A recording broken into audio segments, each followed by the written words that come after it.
नमस्कार, जय हिंद, वंदे मातरम दोस्तों। स्वागत है आप सभी का नॉलेज गुरु 1602 यूट्यूब चैनल पर। यदि आप हमारी वीडियो पर प्रथम बार आए हैं तो लाइक, शेयर एवं सब्सक्राइब अवश्य करें। और यदि आप UP TET, C TET, super TET की तैयारी कर रहे हैं तो अवश्य ही हमसे जुड़िए। आपकी सफलता हमारी जिम्मेदारी। आइए दोस्तों, भारतीय संविधान के कुछ महत्वपूर्ण 50 प्रश्न आज हम इस श्रृंखला में लेकर के आए हैं। दोस्तों, यह हमारी प्रथम श्रृंखला है और इसमें से आपके एग्जाम में अवश्य ही प्रश्न देखने को मिलेंगे, यह भी हमारी गारंटी है। आइए दोस्तों, चलते हैं। संविधान सभा द्वारा भारतीय संविधान को पारित किया गया। तो संविधान सभा द्वारा भारतीय संविधान को 26 जनवरी 1949 को पारित किया गया। दोस्तों, इसमें हम बिल्कुल भी व्याख्या नहीं करेंगे क्योंकि यह फटाफट रिवीजन है। जितनी जल्दी क्लास हो सके आपका उतनी ही जल्दी रिवीजन भी हो जाएगा। आइए दोस्तों, चलते हैं। संविधान में 22 भाग, 395 अनुच्छेद एवं 12 अनुसूचियाँ हैं। भारत को लिखित संविधान देने का प्रयास 1935 के एक्ट द्वारा किया गया। संचालन समिति के अध्यक्ष जेबी कृपलानी थे। संविधान के प्रारूप समिति के अध्यक्ष डॉक्टर भीमराव अंबेडकर थे। देशी रियासतों का एकीकरण सरदार पटेल जी ने किया था। संविधान सभा के संवैधानिक सलाहकार BN राव थे। दोस्तों, 2 से 3 बार वीडियो देखिए, आपको सभी 50 प्रश्न याद हो जाएंगे। समान सिविल कोड वाला राज्य गोवा है।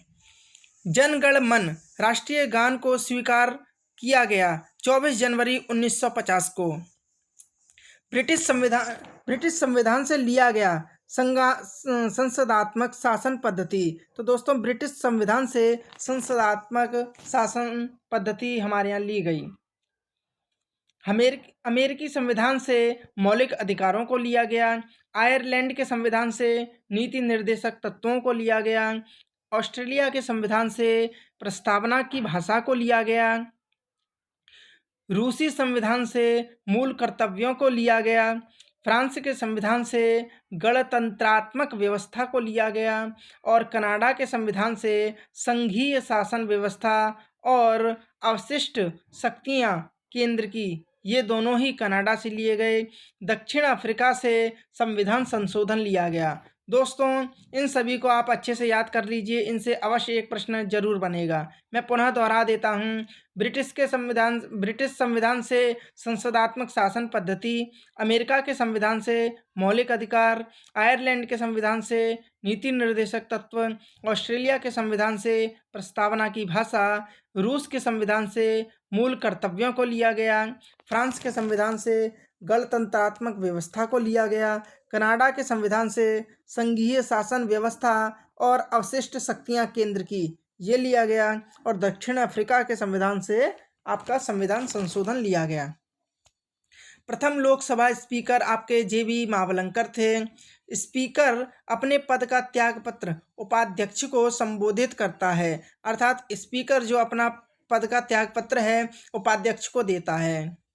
मंत्रिपरिषद के विरुद्ध अविश्वास प्रस्ताव लाने के लिए लोकसभा के सदस्यों की संख्या 50 होनी चाहिए। कैबिनेट मंत्री लोकसभा या राज्यसभा का सदस्य हो सकता है। भारतीय नागरिकता ग्रहण करने के संबंध में नागरिकता अधिनियम 1955 बना है। भारतीय नागरिकता ली जा सकती है। देखिए दोस्तों, भारतीय नागरिकता 4 प्रकार से ली जा सकती है। नंबर 1 जन्म से, नंबर 2 उत्तराधिकार से। इनका तात्पर्य क्या है दोस्तों, हम यहाँ पर बिल्कुल भी व्याख्या नहीं करेंगे, आपको बस जो आपने पढ़ा है उसका यहाँ पर हम लोग रिवीजन कर रहे हैं। नंबर 1 जन्म से, नंबर 2 उत्तराधिकार से। भारतीय नागरिकता हम लोग उत्तराधिकार से भी ले सकते हैं। नंबर 3 भारतीय मूल का निवासी जो लगातार 7 साल से भारत में रह रहा हो। और नंबर 4 प्राकृतिक ढंग से मतलब है ऐसे विदेशी जो लगातार 12 साल से भारत में रह रहे हों। तो ये 4 प्रकार से नागरिकता ली जा सकती है। बोलने का अधिकार अनुच्छेद 19 में है। दोस्तों, प्रेस का अधिकार भी अनुच्छेद 19 के अंतर्गत ही आता है। स्वतंत्रता का अधिकार 14 से 18 तक है। अनुच्छेद 14 से 18 तक स्वतंत्रता का अधिकार है। प्रेस का अधिकार अनुच्छेद 19 में दिया गया है। दोस्तों हमने अभी पढ़ा भी था। आत्मा एवं हृदय संवैधानिक उपचारों का अधिकार है। अनुच्छेद 32। दोस्तों अनुच्छेद 32 को डॉक्टर भीमराव अंबेडकर जी ने आत्मा और हृदय कहा है। अनुच्छेद 32 को संविधान का आत्मा और हृदय डॉक्टर भीमराव अंबेडकर जी ने कहा है। राष्ट्रपति पद के लिए योग्यताओं का वर्णन अनुच्छेद 58 में है। राष्ट्रपति पद के लिए क्या क्या योग्यताएं होनी चाहिए, अनुच्छेद 58 में संविधान में दिया गया है।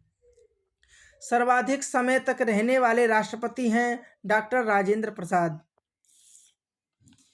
पहले मुस्लिम राष्ट्रपति आपके डॉक्टर जाकिर हुसैन थे। राष्ट्रपति का निर्वाचन निर्वाचक मंडल द्वारा किया जाता है, जिसमें संसद के दोनों सदन कौन कौन से दोनों सदन हैं, राज्यसभा और लोकसभा, तथा विधान परिषद के निर्वाचित सदस्य होते हैं, अर्थात एमपी और एमएलए। राष्ट्रपति का चुनाव आनुपातिक चुनाव की संक्रमणीय एकल मत पद्धति द्वारा होता है। ठीक है दोस्तों, ये क्या होती है ये आपको विस्तार से जब राष्ट्रपति का टॉपिक पढ़ाएंगे तब आपको बता दिया जाएगा। अभी आप रिवीजन करिए। राष्ट्रपति का चुनाव आनुपातिक चुनाव की संक्रमणीय एकल मत पद्धति द्वारा होता है। राष्ट्रपति के विरुद्ध महाभियोग अनुच्छेद 61 के अधीन किया जाता है। महाभियोग की प्रक्रिया 14 दिन पूर्व सूचना पर किसी भी सदन में शुरू की जा सकती है। दोस्तों किसी भी राष्ट्रपति पर यदि महाभियोग लगता है तो उसे 14 दिन पूर्व सूचित कर दिया जाता है। सूचना देने के सदन के 1/4 सदस्य हिस्सा लेते हैं, अर्थात महाभियोग जब चलता है दोस्तों राष्ट्रपति पर तो 1/4 सदस्य हिस्सा लेते हैं।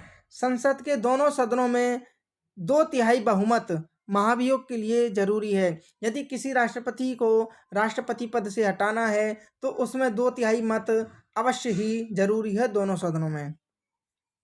राष्ट्रपति अनुच्छेद 85 के अंतर्गत लोकसभा भंग कर सकता है। ठीक है दोस्तों, अनुच्छेद 85 के अंतर्गत राष्ट्रपति लोकसभा को भंग कर सकता है।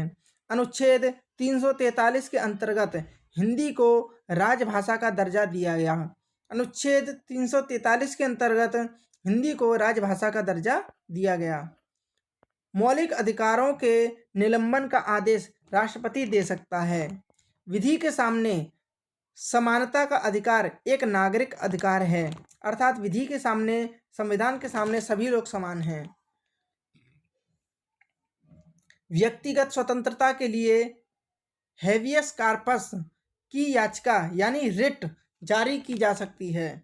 यदि हमारी किसी भी स्वतंत्रता का उल्लंघन होता है, जो भी संविधान में हमारे कहे गए हैं उनका यदि उल्लंघन होता है तो हम डायरेक्ट सुप्रीम कोर्ट जा सकते हैं, वहाँ पर रिट जारी कर सकते हैं।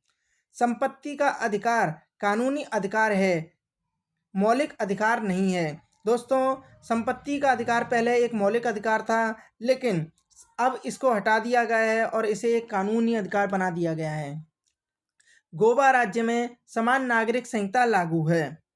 संविधान में मूल कर्तव्यों का विचार रूस के संविधान से लिया गया है, जैसा कि हम ऊपर पढ़ भी चुके हैं। संसद का स्थायी सदन राज्यसभा है। राज्यसभा कभी भंग नहीं होती है।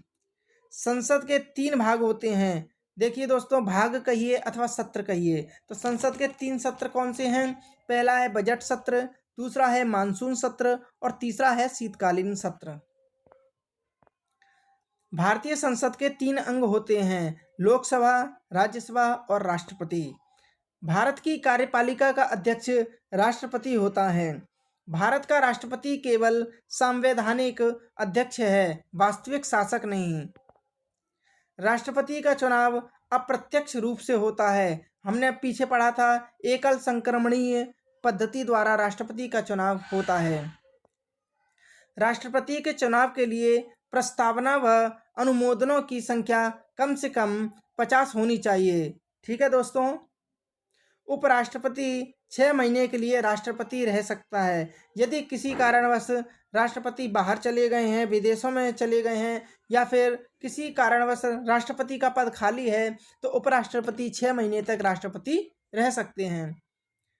वित्त बिल के लिए किसकी पूर्व सम्मति प्राप्त है? तो दोस्तों वित्त बिल के लिए राष्ट्रपति की पहले सम्मति होनी आवश्यक है। संसद को बुलाने का कार्य राष्ट्रपति करता है। संयुक्त अधिवेशन को राष्ट्रपति बुलाता है, वह स्पीकर अध्यक्ष को संबोधित करता है। ठीक है दोस्तों, तो ये थे आपके 50 बहुत ही मोस्ट इम्पोर्टेंट, 1 से 2 बार वीडियो अवश्य देखिए, आपके एग्जाम में इसमें से प्रश्न अवश्य आएंगे। दोस्तों उम्मीद है आपको वीडियो अच्छी लगी होगी, और यदि अच्छी लगी है और आप हमसे जुड़ना चाहते हैं तो लाइक शेयर एवं सब्सक्राइब अवश्य कर लीजिए। जय हिंद, वंदे मातरम दोस्तों।